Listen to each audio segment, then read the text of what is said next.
Bueno.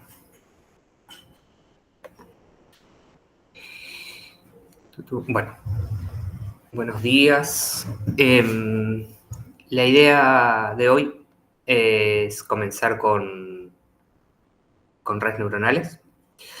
En realidad vamos a estar viendo un modelo hoy en particular que es Word2Vec.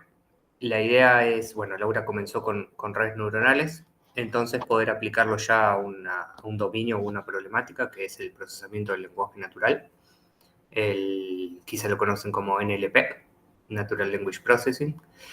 Y la idea de trabajar con este dominio es utilizar texto, que lo podemos pensar como series temporales, y durante estas 3 clases que vamos a dar con Nico, la idea es justamente esto, ¿no? Aprovechar el inicio de redes neuronales y mostrarles un poquito con el procesamiento del lenguaje natural qué estamos haciendo o qué se hace hoy en día, ¿no? Llegando a los agentes, que son estas arquitecturas que usan grandes modelos de lenguaje natural, estos LLMs, como cerebros. Entonces queremos llegar ahí, y para llegar ahí vamos a empezar por Word2Vec.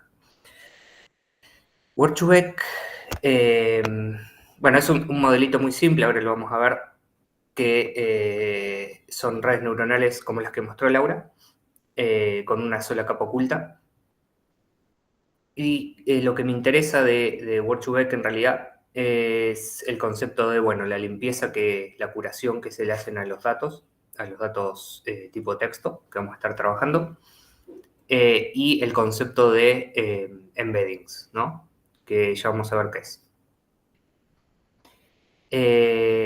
Bueno, nada, acá yo después les dejo la notebook. Es como la que está en el repositorio, pero bueno, siempre las voy mejorando un poquito.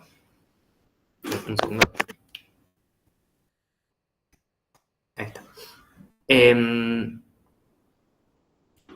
Entonces, bueno, acá nada, una pequeña intro para que después vean ustedes, pero la idea de Word2Vec es justamente esto, ¿no? Capturar significado a partir del contexto de las palabras. ¿A qué viene esto? Bueno, cuando primero se empezó a trabajar con el procesamiento del lenguaje natural, había métodos muy básicos para representar las palabras como vectores. Uno era el one-hot encoding, donde fíjense que a cada una de las palabras que uno tenía, o sea, estamos pensando, ¿no?, en un vocabulario, donde un vocabulario son distintas palabras que uno tiene de su base de datos. Vamos un poquito más para atrás. Ustedes saben que tienen que tener, obviamente, para trabajar con modelos de inteligencia artificial, datos. La forma de representar, estamos trabajando con texto, la forma de representar este texto es transformarlo en vectores de alguna manera. En un principio los representaban de esta forma, donde cada uno de los vectores tenía un 1 en una posición y 0 en el resto de las posiciones. Entonces, supónganse, este es el one-hot encoding, ¿no? Vocabulario, llamemos al vocabulario a todo el conjunto de las palabras que están en nuestra base de datos, ¿no? Fíjense, supónganse que este es nuestro vocabulario súper chiquito. Reina, mujer, chica, chico, hombre y rey. Al principio, para hacer la codificación de estas palabras, se usaba el one-hot encoding, el que le decía, se pone un 1 en un vector y 0 en los demás vectores. Bueno, claramente esto más adelante se los voy a decir, pero obviamente tiene el problema de que no hay contexto entre las palabras, no hay relación entre el significado de cada una de las palabras y hay muchos ceros. Entonces, trabajar con estos vectores no es eficiente. Son la mayoría de los elementos de cada uno de los vectores que codifican la palabra son 0. Es como que, si se lo imaginan, tenemos un espacio vectorial de alta dimensión donde cada una de las palabras representa el eje, ¿no? Es 1 y todos ceros en las otras dimensiones. Entonces, se trabajó con se pasó a trabajar con estas bolsas de palabras.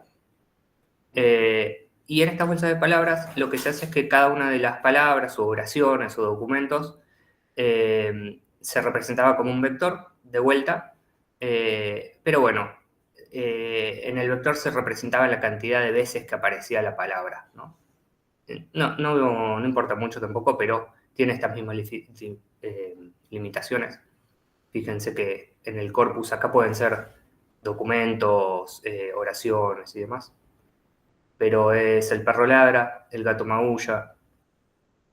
Entonces fíjense que al momento de hacer el vector, que tiene las mismas características que el otro, ¿no? Es unos y ceros, sigue siendo bastante ineficiente, pero fíjense que el gato ladra, maulla y perro, que es el vocabulario que tenemos en nuestro corpus, o sea, son la cantidad de palabras distintas.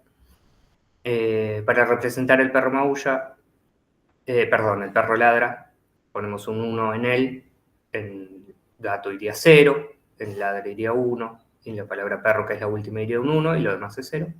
Y el gato maulla, el gato 1, 1, 0, porque no tiene la palabra ladra, y la palabra maulla tiene un 1 y la palabra perro tiene un 0. Entonces, otra forma de representar las palabras o frases, dependiendo de la cantidad de veces que aparecen las palabras. Bueno, estos fueron, como dice un poquito más abajo, los primeros pasos en intentar hacer una representación numérica del lenguaje. Y están un poco los problemas, ¿no? que tienen estas representaciones. Esto que les decía, que la mayoría de los valores eran ceros. No tenés, bueno, cada una de las palabras, ahora lo vamos a ver, pero cada una de las palabras se tratan como palabras independientes, entonces no tiene el contexto de dónde se está usando la palabra. Y lo importante es esto, ¿no? Que no capturaban la relación o el significado entre las palabras. O sea, como que las mapeábamos o las representábamos en distintos espacios vectoriales, pero esos vectores no tenían una relación entre ellos. Bueno, esto fue como el principio, ¿no? Entonces lo que se hace, o lo que se empezó a hacer, o un paso fundamental para salvar estos problemas, es generar estos embeddings. En este caso le dicen embedding tensors, pero estos embeddings son una representación de las palabras mediante vectores. O sea, de la misma forma que antes, nada más que ahora, cada posición de este vector puede tener un número entre 0 y 1, ¿no? Suele ser entre 0 y 1, pero bueno, puede tener distintos valores en cada una de estas posiciones. Y estos valores nos van a ayudar a representar, sí, ahora, las cercanías entre las palabras, pero esta cercanía se va a ver reflejada en lo parecido semánticamente o lo parecido en el uso de la palabra o en el contexto, ¿no? Vamos a tener esta propiedad de contexto y de relación y de cercanía y de lejanía entre palabras, ¿no? Bueno, y acá un poco estas características que vamos a tener ahora, las palabras en contextos similares tienen vectores cercanos. Obviamente esto va a depender de los datos con los que estemos entrenando a nuestro modelo y va a tomar esa cercanía o lejanía entre las palabras dependiendo del uso, ¿no? De dónde se está usando, de dónde salió este texto, ¿no?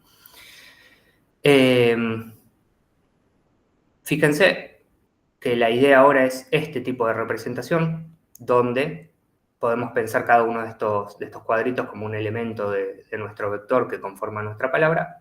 Y los colores, esto es solo un ejemplo, ¿no? Pero bueno, los colores dirían como una importancia en ese vector o alguna característica de este vector.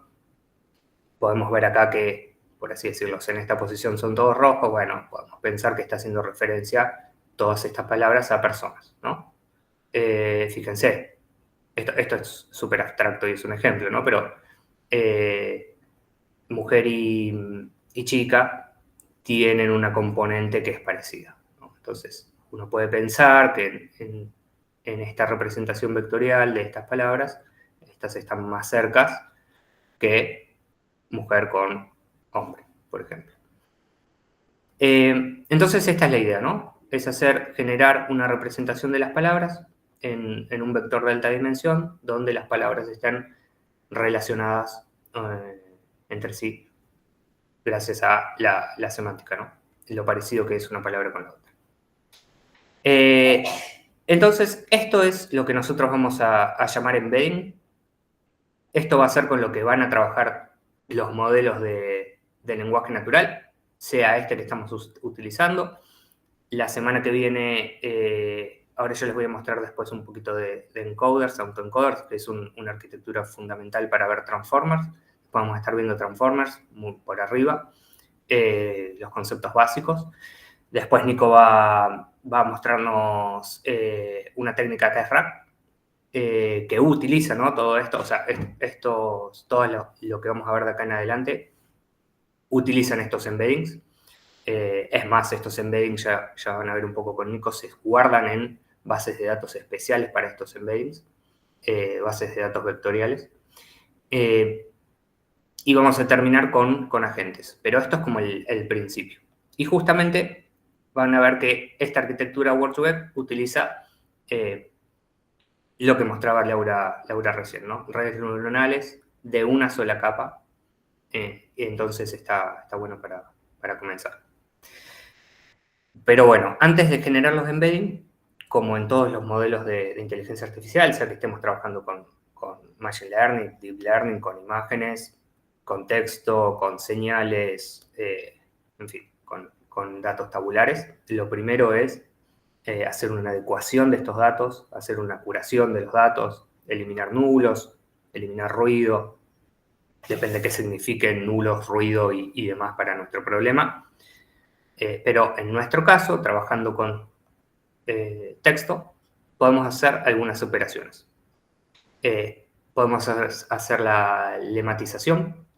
Acá está explicado, ¿no? Pero básicamente es llevar cada una de las palabras a su base o palabra o forma raíz. Por ejemplo, corriendo, corre, correrá, tiene el mismo lema que es correr. Entonces, con esto, lo que estamos haciendo, con todo este análisis, ¿no? Pero lo que estamos haciendo es reducir el tamaño del vocabulario, digamos, la cantidad de palabras que tenemos que representan la misma, ¿no? Básicamente, si estamos diciendo corriendo, corre, correrá, estamos hablando de correr. Bueno, acá justo lo que estaba diciendo, ¿no? Después lo van a leer ustedes, pero es una normalización para que las variantes de una misma palabra se consideren iguales en el análisis. Bueno, esto dice ayuda a mejorar la precisión de los modelos, ayuda a mejorarlos porque estás eliminando ruido, ¿no? Básicamente va por ahí. Estás eliminando la cantidad de palabras que tiene que aprender a representar el modelo. Ya vamos a ver que en realidad este embedding es una representación, ¿no?, vectorial de la palabra, lo que estamos viendo. Entonces, cada una de estas palabras las va a tener que aprender a representar nuestro modelo en un espacio vectorial de alta dimensión. Entonces, si eliminamos palabras de nuestro vocabulario, va a ser más rápido y más fácil entrenarlos, pero las palabras que tenemos que eliminar o modificar lo tenemos que hacer con una coherencia, ¿no? Como la lematización, eliminar las stop words, fíjense que son palabras que no aportan mucho significado en el texto. Bueno, en inglés son estas, ¿no? The, and, is, pero en español tenemos distintas categorías gramaticales, artículos, preposiciones, conjugaciones, pronombres, adverbios. Bueno, acá hice un cuadrito, ¿no? El, lo, las, la, un, bueno, determina el sustantivo, en fin, todas estas las podemos eliminar porque justamente se repiten varias veces, son conectores, no nos aportan información a nuestro problema. Perdón. Entonces pueden ser eliminadas. Fíjense un poco lo mismo que les estaba diciendo. Esto es preprocesamiento. Para hacer esto, se utilizan, para hacer la lematización y las stop words, se pueden utilizar unos modelitos que básicamente lo que tienen adentro, ahora los vamos a usar, pero una lista de Bueno, el primero, el de lematización, obviamente agarra la palabra y tiene una lista de, supónganse, del verbo y todas las distintas conjugaciones, entonces lo transforma. Y esto un poco también así, un regex, o sea, una regla que va buscando estas palabras y cuando las encuentra las elimina. No es mucho más que eso, estos dos, no voy a decir modelos, estos dos algoritmos para eliminar stop words y generar las lematizaciones. Cualquier cosa me preguntan, ¿no? Pero bueno, en esta etapa estamos haciendo una limpieza, una curación de los datos. Bueno, entonces vamos a seguir haciendo esto, vamos a eliminar ruido, reducir el vocabulario para mejorar la precisión. Entonces, otras cosas que vamos a hacerle a nuestros datos, aparte de la lematización y la eliminación de las stop words, es, bueno, decir que todo el texto tiene que estar en minúscula, supónganse, acá este text lower genera todo en minúscula, eliminar símbolos de nuestro texto que no nos interesan, símbolos porcentuales, de pregunta. Bueno, demás, ¿no? Fíjense, después lo pueden ver, pero es una limpieza de símbolos de nuestras palabras.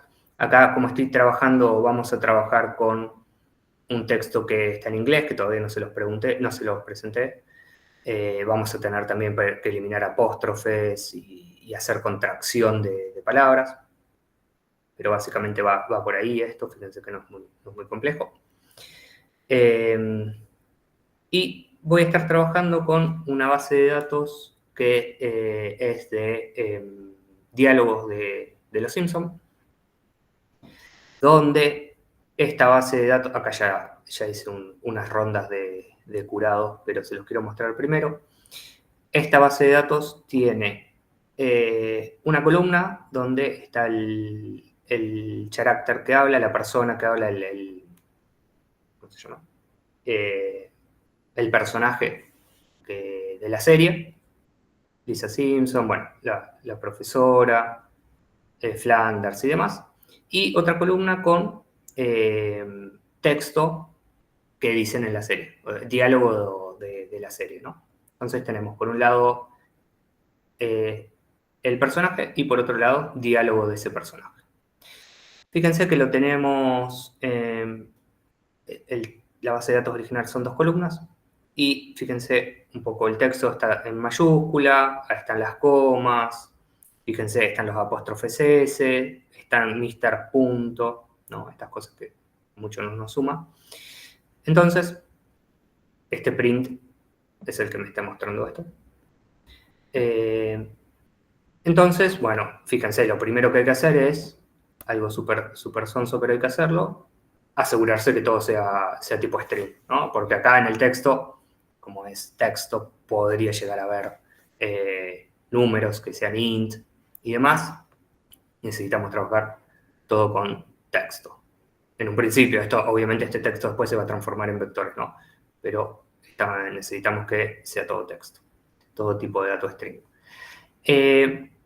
Bueno, fíjense, acá estamos eliminando con las contracciones, aplicando la primera ronda de limpieza, adecuación o curado de datos, donde vamos a sacar las contracciones y demás. La segunda ronda.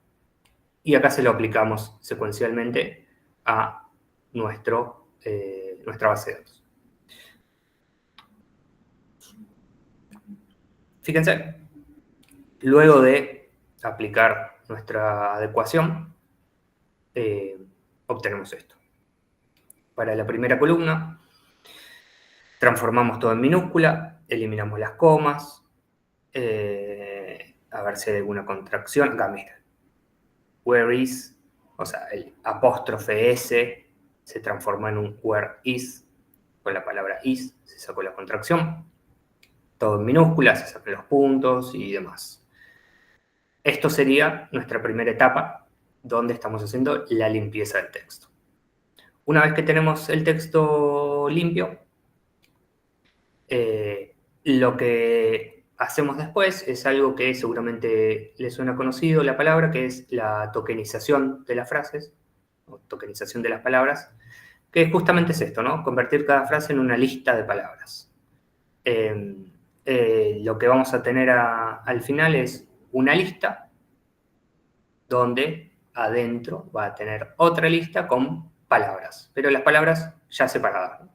Fíjense que si nosotros tomamos el primer elemento de nuestra lista, o sea, tenemos una lista donde está toda la base de datos. Nuestra lista grandota sería esto.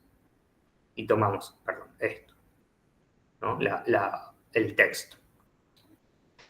Si nosotros tomamos el primer vector de nuestra lista de vectores, nos estamos trayendo el primer diálogo, donde ahora, además de estar curado o adecuado o en las condiciones que nosotros queremos, también está tokenizado. Es decir, cada una de las palabras está separada por una coma y ya es un string cada palabra, ¿no? Pasó de ser una frase a ser un vector de palabras. Esto básicamente es la tokenización. Y otras de las técnicas que podemos hacer o que podemos utilizar es la construcción de bigramas. Que básicamente esto es juntar o tomar pares de palabras que siempre aparecen una al lado de la otra. Acá hay un ejemplo muy sonso que dice el gato está sobre la mesa, entonces los bigramas de esta oración son el gato está sobre la mesa, ¿no? Tomar de dos palabras. Pero bueno, la cuestión es que no podemos hacer esto con cada una de las pares de palabras sin tomar un criterio. Entonces lo que hacemos es llamar también un algoritmo que nos va a hacer esto por nosotros, pero le ponemos un hiperparámetro que es la cantidad de veces que se tiene que repetir esta secuencia de dos palabras repetidas para tomarlo como un bigrama, ¿no? O sea, el gato, para que nos aparezca un bigrama que sea el gato, debería aparecer 30 veces por lo menos. Este mínimo count es un hiperparámetro de estos modelos que lo van a ver ahora en Word2Vec que aparece mucho, ¿no? Es decir, bueno, ¿cuántas veces, ahora lo vamos a ver en Word2Vec, cuántas veces tiene que aparecer esta palabra como mínimo para vos considerarla que está dentro de tu vocabulario, ¿no? Porque quizás es una palabra que aparece una vez y no tiene mucho sentido. Es una palabra, un outlier sería, ¿no? En este tipo de datos. O sea, piensen que estos datos, por más de que sean texto, son datos. Los podemos trabajar o los debemos trabajar de la misma manera y pensando siempre de la misma forma, sean imágenes, palabras, datos tabulares, lo que sea. Entonces, fíjense, acá encuentran los bigramas. Hay varios.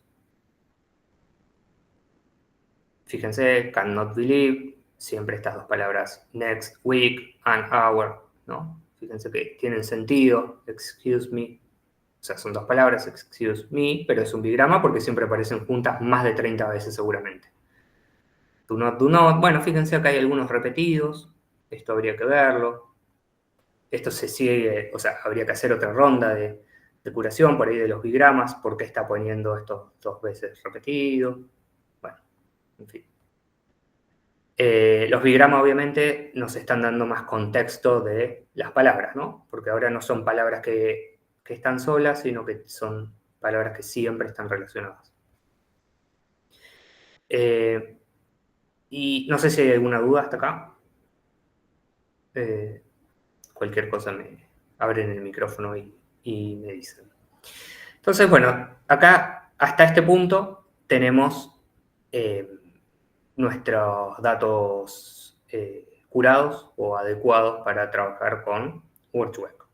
La idea entonces, o mi idea acá, o por qué traigo Word2Vec, que es algo que no se usa ya a estas alturas, o no se usa tanto, es porque lo que yo quiero que aprendan es, o que se lleven, es este concepto de embedding, ¿no? De este espacio vectorial de palabras donde cada palabra está relacionada con palabras próximas. donde podemos sacar las distancias, podemos sacar los opuestos, podemos hacer operaciones vectoriales, básicamente, entre palabras, y esas operaciones vectoriales van a tener un sentido semántico. Ahora lo vamos a ver un poquito, pero me parece que esta, a mi entender, es la clave para después comprender Transformer o después comprender cualquier otra cosa que trabaje con procesamiento del lenguaje natural, ¿no? Como que siempre las representaciones de la información se hacen de esta manera. Y Word2Vec fue el primer modelo, o uno de los primeros, en generar estos embeddings, ¿no? Embeddings estáticos se llaman, ahora vamos a verlos. Vamos a ver por qué. Creo que estaba un poquito más escrito abajo, si no se los comento.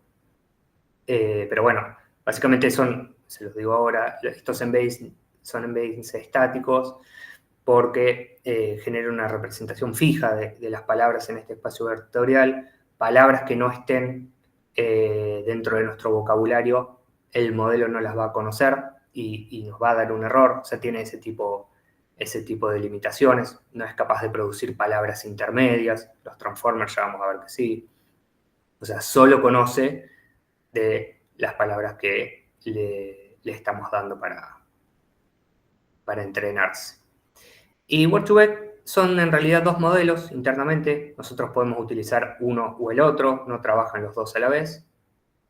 Uno es una bolsa de palabras continua y el otro se llama Skipgrama. Ahora los vemos un poquito, pero les quería mostrar, fíjense lo que es la arquitectura. Esto está sacado perdón, si ustedes vienen acá, tienen el paper de donde sale esto. A ver. Bueno, ustedes me están escuchando, ¿no? A ver. Una cosa. A ver, vuelvo a ver si los veo. Sí, estamos. Miren, tengo dos HTTP acá. Por eso me estaba fallando. Ahora sí. Ahí va. Bueno, acá está el paper de donde sale el modelito Word2Vec. Bueno, fíjense, estimación eficiente de palabras en representaciones en espacios vectoriales. Acá está todo, obviamente, y está la arquitectura de estas dos modelitos que podemos usar, como les decía, o uno u el otro. Ahora les explico un poco qué hacen, pero fíjense que son una arquitectura o son una red neuronal, un perceptrón simple, en el sentido de que tienen una capa de entrada, una capa oculta y la salida, que en realidad es lo que decía Laura, ¿no? Esto no se toma como... Hay distintos enfoques bibliográficos, pero esta es la primera capa, que no se la toma como capa oculta porque es la capa de input. Esta es la capa de salida, que tampoco se la toma como una capa oculta. Y esta en realidad no sería una capa oculta porque es una sola capa. Después van a ver que los MLP, los Multilayer Perceptron, tienen capas ocultas, pero el requerimiento es que tenga más de una. Esta tiene una sola. Y estas dos arquitecturas, como les decía, se pueden entrenar en Word2Vec, se pueden entrenar o una o la otra para generar este embedding. La primera lo que hace es, dadas palabras de entradas, varias palabras de entradas, intentar predecir una palabra central. Esto se conoce o es parecido a cómo se entrenan los grandes lenguajes de modelo, los LLMs, que se llama enmascaramiento. Es tapar una palabra, yo te doy una frase, te tapo una palabra y vos tenés que intentar predecir qué palabra está ahí. En este caso no es tan así, yo te doy 5 palabras, tapo una en el medio, bueno, tenés que intentar predecir cuál es esa, pero solo sirve si vos identificás exactamente qué palabra es. En el otro, bueno, como son modelos generativos, es distinto. Y la otra arquitectura es al revés, es dada una palabra, predecime palabras anteriores y posteriores, ¿no? Entonces, en el primero es, dado una serie de palabras, predecime una palabra que está en el medio de esas, que tenga relación, obviamente. Y el otro es, dado una palabra, predecime palabras anteriores o posteriores. A ver qué puse acá. Bueno, esta es Continuous Bag of Words. ¿Se acuerdan que Bag of Words era, perdón que voy para arriba, pero era cómo se representaban al principio estas palabras, ¿no? Que eran así vectores de unos y ceros. Entonces, tomando esa palabra, estas ya son Continuous Bag of Words, porque estos vectores ya son continuos, no son unos y ceros. Entonces, fíjense, bueno, un poco lo que les decía, el modelo recibe como entrada las palabras de contexto, las que rodean a la palabra objetivo, y debe predecir la palabra central. Ejemplo de la frase, él ladra fuerte, contexto, él ladra fuerte, el modelo debe predecir perro, ¿no? Y este SG0 es, me lo dejé acá como ayuda de memoria, porque es el hiperparámetro que vamos a poner para elegir este tipo de red. La otra, la skipgrama, es el caso contrario. El modelo recibe como entrada una palabra central y debe predecir las palabras en su contexto cercano. Bueno, si le damos la palabra perro, debería predecir el ladra o el ladra fuerte.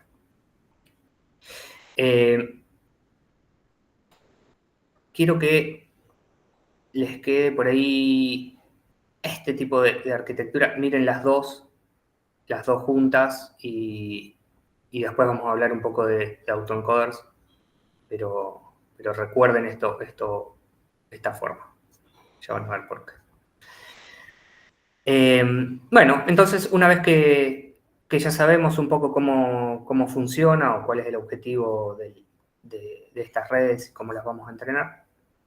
O sea, obviamente en este entrenamiento nuestra palabra va a ser un vector, ¿no? Como el que les mostraba, ese mapa de calor que yo les mostraba, donde cada uno de los elementos del vector va a ser el valor de la sinapsis neuronal, ¿no? El W y J. En realidad, acá no va a haber un W y J porque no va a haber una matriz de pesos neuronales, sino que va a haber un vector solamente, ¿no? Porque tenemos una capa oculta. Pero acá van las conexiones. Nuestro vector final, el que representa nuestra palabra, el que se va a mapear en el espacio vectorial, va a ser un vector donde cada uno de sus elementos es el peso de la conexión. Lo mismo para el otro lado. Entonces acá ya vamos a estar entrenando nuestro modelo. Me salté toda la parte, ¿no? donde importan las librerías, está más arriba, pero es más de lo mismo. Entonces vamos a estar trabajando con nuestro modelo, Web, como todo modelo de Machine Learning, inteligencia artificial. Necesito definir hiperparámetros. En este caso son varios. Puse algunos. Ustedes saben que si quieren saber cuáles son todos los hiperparámetros que utiliza este modelo, es solamente buscar Web, a ver si... Esto se los muestro por las dudas. ¿Dónde estoy importando? Acá uno puede hacer así. Y si no sabe qué hiperparámetros van, lo busca en Google. Y seguramente lo primero que aparezca es la documentación, ¿no? Entonces acá podemos ver cuáles son los hiperparámetros que necesita y una descripción de qué hace cada uno. En este caso yo traje algunos. Acabo de cerrar.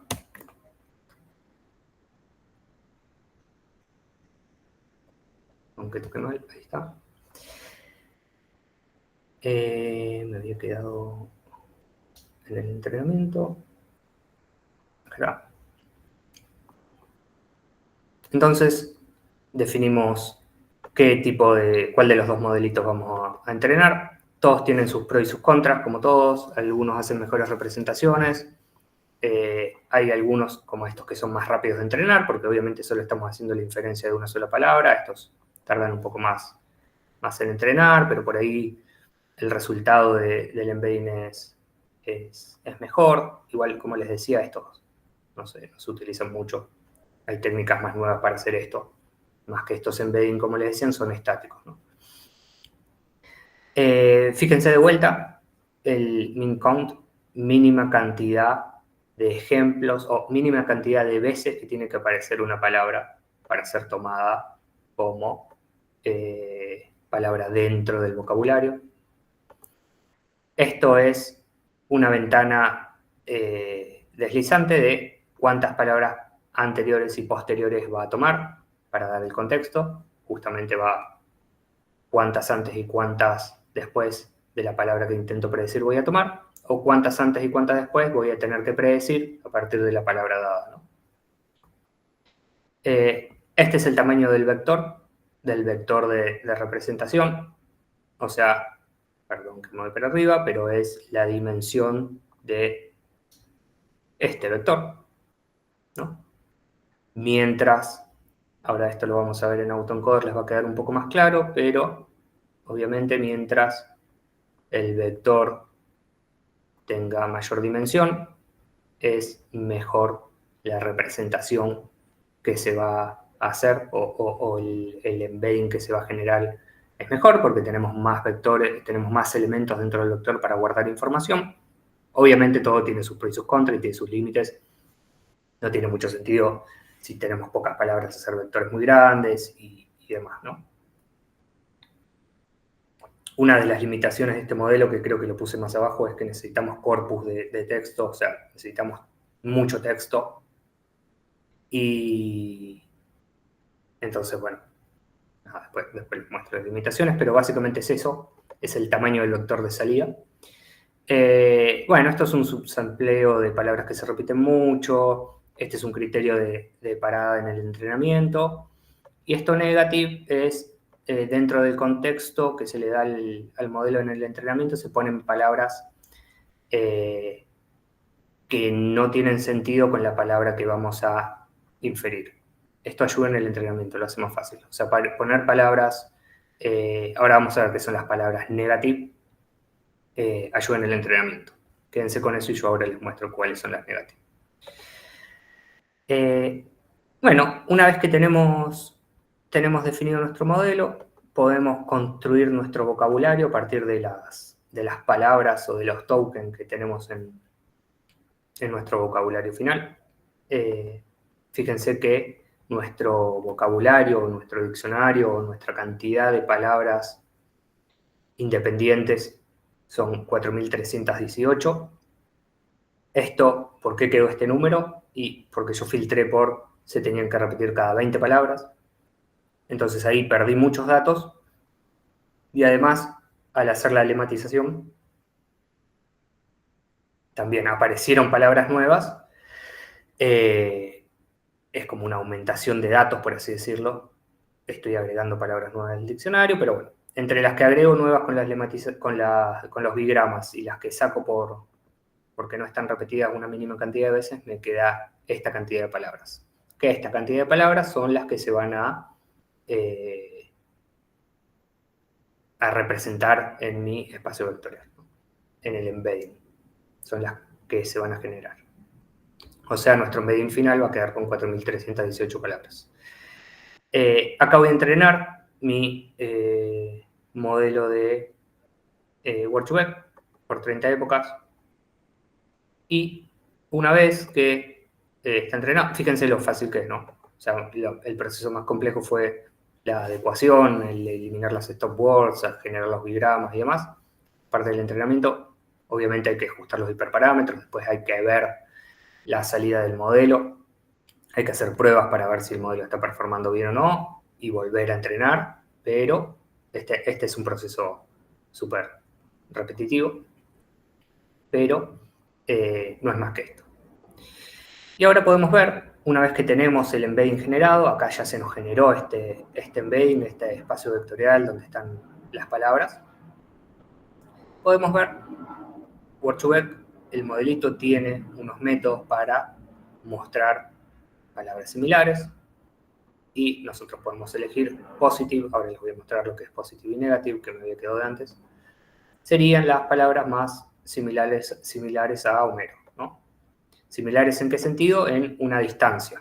Ahora vamos a ver que podemos tener distancias euclidias, distancia Manhattan, distancia coseno, que es la que más se usa, pero bueno, esto calcula de alguna forma una similaridad y nos dice, bueno, a Homero, que está más cerca, Marge es la palabra que está más cerca, tiene sentido, papá tiene sentido, dad tiene mucho sentido, Omi es como le dicen a él, tiene mucho sentido, mom está bien que esté cerca porque está dad, entonces, pero fíjense que están estas palabras, ¿no? Después obviamente hay cosas que por ahí tienen menos sentido, ¿no? Y esto, tener menos sentido, nos dice que tan bien está generado este embedding, ¿no? Si acá nos estuviesen saliendo palabras que no tienen nada que ver, decimos, bueno, quizá necesitamos un corpus de texto más grande, quizá necesitamos disminuir las palabras mínimas para tomarla como vocabulario, o quizá hay que aumentar esto. O sea, quizá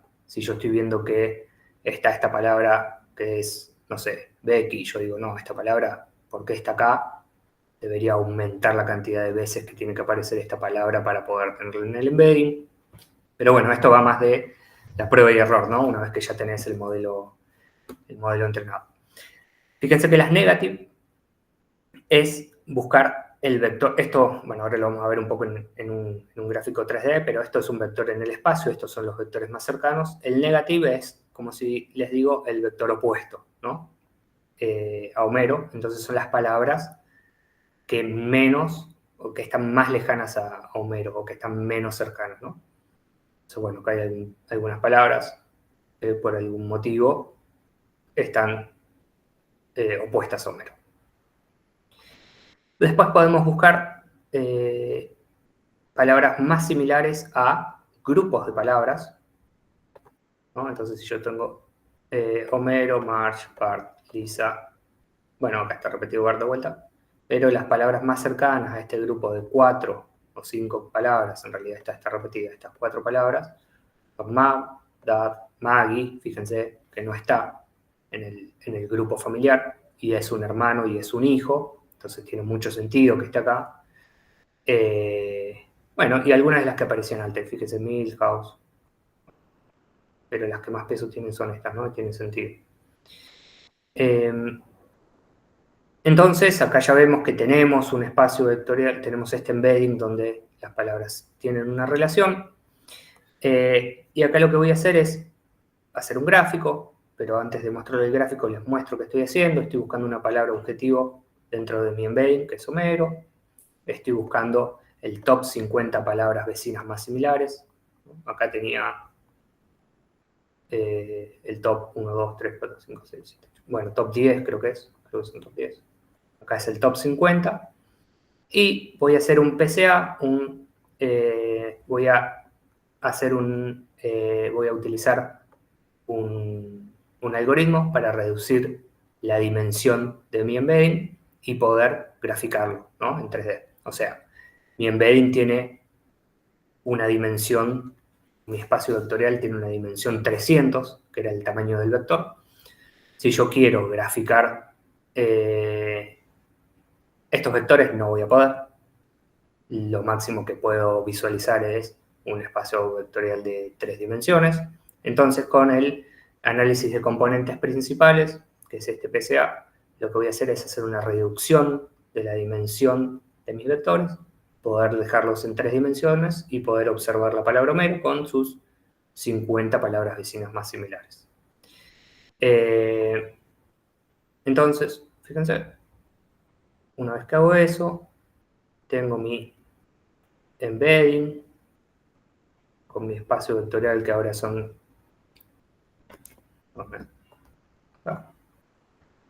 Entonces tengo, fíjense, la palabra Homero en el centro, ahí, y las 50 palabras que están más cerca. Moe, Marge, Dad, Mom, fíjense, ¿no? Está, bueno, las distancias, en la posición en X y Z de la palabra. Entonces fíjense que acá ya nos da esta idea de cómo están posicionadas las palabras espacialmente. Esto obviamente sirve mucho después para, podríamos trabajar haciendo clúster dentro de este embedding, ¿no? Entonces podríamos tener clúster de las palabras que más se parecen, podríamos usar un camins, ver por vecinos más cercanos y quizá encontrar datos, ¿no? Hacer otro tipo de procesamiento respecto a las palabras, ¿no? Bueno, acá hay algunos otros juegos con las palabras.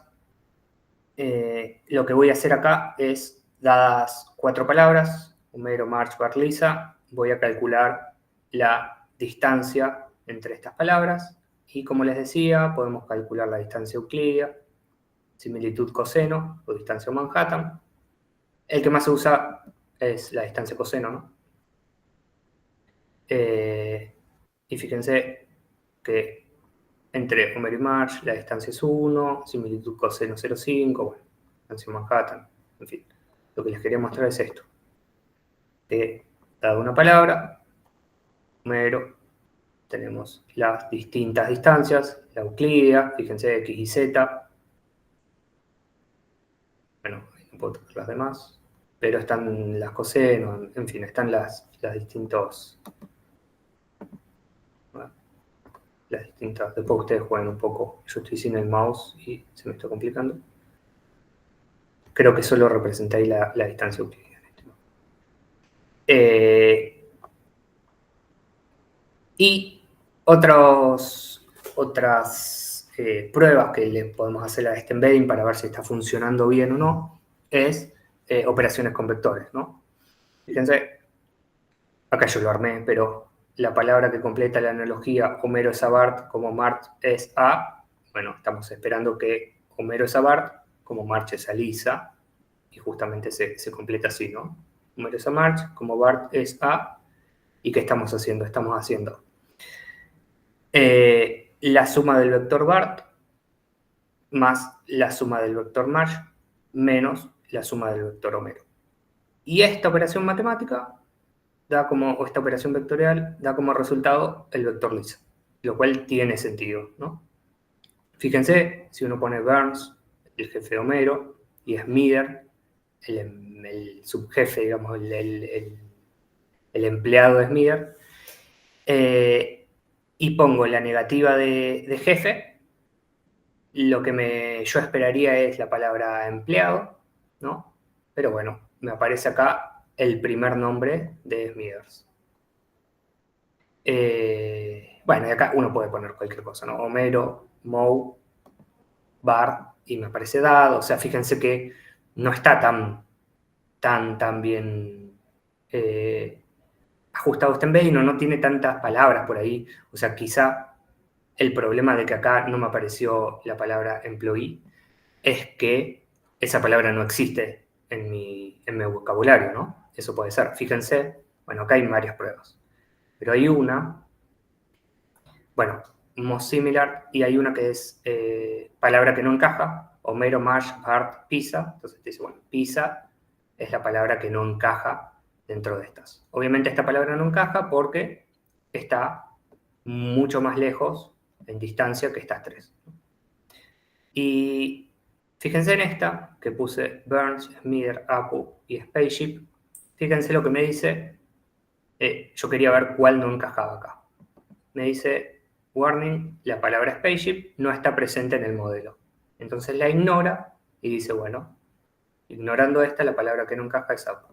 Pero fíjense que si uno no tiene la palabra representada en el embedding, claramente no puede trabajar con esa palabra. Bueno, un poco de las limitaciones de Word2Vec y más que nada de los embeddings estáticos, que esto es en realidad lo importante. Bueno, esto, ¿no? Las palabras polisemánticas no se diferencian, es decir, la palabra banco tiene la misma representación para sentado en un banco del parque que para abrir una cuenta en el banco. Es decir, no captura, ¿no? Este contexto en el que se encuentra la palabra banco para diferenciarla de un asiento que de una institución financiera. Esto es un gran problema. Bueno, esto también, esto es un poco relacionado con lo anterior, pérdida de matices semánticos al promediar todos los usos de la palabra en un solo vector, se diluyen diferencias significativas diferencias de significado que dependen del contexto. Lo mismo que lo anterior. Bueno, y esto es importante, la herencia de sesgo del corpus. Básicamente nos dice que si los datos están sesgados en género o un sesgo racial o demás, nuestro embedding se va a ver reflejado con estos sesgos y quizá está hasta amplificado este sesgo. El ejemplo clásico es el doctor está cerca de hombre y enfermera está cerca de mujer, ¿no? Entonces, estos sesgos que vienen dados por el corpus, quizá nosotros no nos damos cuenta, porque justamente también tenemos ese sesgo en ese corpus y lo estamos leyendo, pero acá se evidencia más y se amplifica, ¿no? Se amplifica en el sentido de que todas las palabras que estaban de relleno se eliminan y quedan súper cercanos, doctor de hombre y enfermera de mujer. Bueno, esto es lo que le quería mostrar de Word2Vec, más que de Word2Vec de embedding y más que de embedding de la representación de las palabras en espacios vectoriales. Esta es la idea para mí que se tienen que llevar de cómo se está trabajando con texto, cómo es esto del procesamiento del lenguaje natural, y a partir de esto sigue todo lo demás, ¿no? Transformers, RAG, que vamos a ver, y vamos a terminar en agentes. No sé si tienen alguna duda de esto. Voy a pasar un poquito la clase.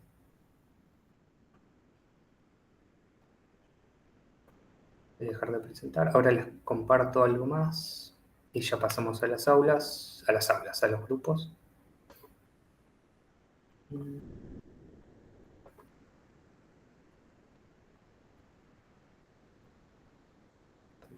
Perdón.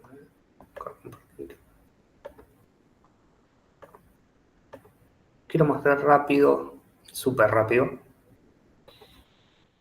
una arquitectura que vamos a estar, no sé si viendo, pero hablando o nombrándola bastante, que son los autoencoders.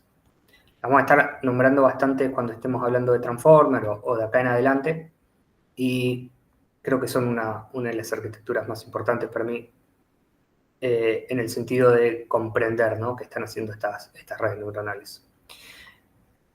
Voy a hacerlo rapidito. Después quizá volvamos con más tiempo, pero los autoencoders son un tipo de arquitectura que lo que intenta hacer es reproducir a la salida lo que tiene la entrada. Es decir, no importa el código, ¿no? Lo que hacen los autoencoders es esto. Dada una entrada, que puede ser, en este caso es una imagen, pero puede ser texto, palabras, generar un espacio latente, o sea, una representación de bajo nivel de esta entrada, a partir de un encoder, o sea, un codificador, codificar la entrada en un espacio latente, y con un decoder, un decodificador, a partir del espacio latente, volver a generar la salida, ¿no? Esto es una arquitectura muy importante porque en este espacio latente se encuentra la información comprimida de nuestros datos con los que entrenamos el autoencoder, el encoder-decoder. Vamos a ver después en Transformers que son arreglos de encoder y decoder con algo que se llama autoatención o atención, que es como la magia, por así decirlo, pero son arquitecturas encoder-decoder. Y fíjense, a ver, que les quiero mostrar de estos es que, bueno, te los muestro rapidito. Este autoencoder tiene una entrada, una capa densa, como las que les mostraba Laura, y después tiene un decoder que tiene la misma forma. Desde la capa densa vuelve a la entrada original. No importa mucho esto, lo que sí les quiero mostrar es que a medida que, a ver si tengo una imagen de un autoencoder más lindo. Acá no. Tenía algo.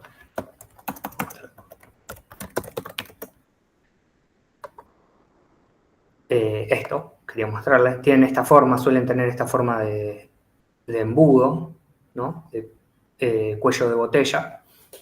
Entonces, a medida que nuestros datos van pasando por la arquitectura, que llegan al cuello de botella y pasan por el decoder. Acá, este es el espacio latente donde se guarda la información de nuestra imagen. Y los que yo les quería mostrar, que ahora se los muestro en el notebook, es a medida que nuestro espacio latente tiene mayor dimensión, nuestro modelo obtiene mejores resultados porque cada una de estas neuronas es un lugar donde puede guardar información. Entonces, o sea, esta compresión, al tener esto está haciendo una compresión y una descompresión. Al tener un espacio latente más grande, la compresión es menor, porque el espacio latente es mayor, entonces se guardan más características. Yo vengo acá estoy usando un autoencoder con imágenes, pero si vemos la cantidad de neuronas en el espacio latente, en el espacio donde se guarda la información, fíjense que a medida que tenemos más neuronas, nuestra función de pérdida es menor, la reconstrucción de mi salida y mi entrada es mayor, es mejor, y el modelo performa mucho mejor. Bueno, acá no me quiero meter mucho porque fíjense que solo tenemos loss, no tenemos accuracy. Esto es porque es un modelo no supervisado. No es supervisado porque no tiene una etiqueta, sino lo que tiene que hacer es reproducir su entrada, su salida. Y demás, hacen cosas así, ¿no? Reconstruyen, esta es la imagen original, esta es la imagen reconstruida. Se utilizan como punto de partida para entrenar otros modelos y muchas cosas. Pero yo lo que les quería mostrar es esta arquitectura, autoencoders, porque vamos a estar viéndolas en Transformer y son súper importantes. Dieron como el pie inicial para todo lo que es generación de modelos generativos, ¿no? Pero bueno, nada. Acuérdense de estos autoencoders que lo que hacen es generar un espacio latente donde se guarda la información. Hay una compresión, un encoder y un decoder. Y esto lo vamos a estar utilizando de acá en adelante para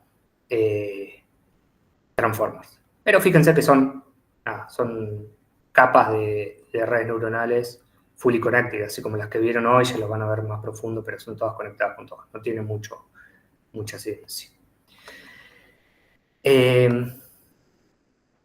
Bueno, dejar de presentar. No sé si tienen alguna duda. Voy a dejar de grabar.